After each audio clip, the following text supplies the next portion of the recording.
നമ്മുടെ വെസ്റ്റേൺ ഗാർഡ്സിലെ വളരെ ഇമ്പോർട്ടൻ്റ് ആയ ഒരു വൈൽഡ് ലൈഫ് സാങ്ച്വറിയാണ് Nagarhole wildlife sanctuary. Kerala, Tamil Nadu, Karnataka മേഖലയിൽ ഏറ്റവും കൂടുതൽ വൈൽഡ് ലൈഫ് സൈറ്റിങ്സ് കിട്ടുന്ന സ്പോട്ടുകളിലൊന്നാണ് ഈ ഒരു സാങ്ച്വറി. അതിരാവിലെ 5 മണിക്കാണ് ഞാൻ മാനന്തവാടിയിൽ നിന്ന് എൻ്റെ ട്രിപ്പ് സ്റ്റാർട്ട് ചെയ്യുന്നത്. എക്സാക്റ്റ് ലൊക്കേഷൻ പറയുകയാണെങ്കിൽ കാട്ടിക്കുളം ടൈഗർ കൗണ്ടിയിൽ നിന്നാണ് നമ്മൾ സ്റ്റാർട്ട് ചെയ്യുന്നത്.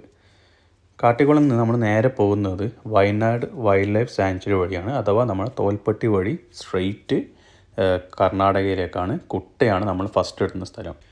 ടൗണിൽ കാണുന്ന ഒരു ക്രിസ്ത്യൻ പള്ളീൻ്റെ മുന്നിൽ നിന്ന് യൂ ടേൺ എടുത്ത് നേരെ വിട്ട് കഴിഞ്ഞാൽ നമ്മൾ ഈ പറയുന്ന നാഗർഹോലെ വൈൽഡ് ലൈഫ് സാങ്ച്വറിയിൽ നമുക്ക് എത്തിപ്പെടാൻ സാധിക്കും. ഓൺലൈനാണ് ഇവിടെ മെയിനായിട്ട് ബുക്കിങ്സ് വരുന്നത്. ബാക്കി ടിക്കറ്റ്സ് മാത്രമാണ് കൗണ്ടറിൽ കൊടുക്കുക. പിന്നെ രാവിലെയും വൈകുന്നേരമാണ് ഇവർക്ക് ട്രിപ്പ് ഉള്ളത്. ബസ്സും ജിപ്സിയുമാണ് മെയിനായിട്ടുള്ളത്.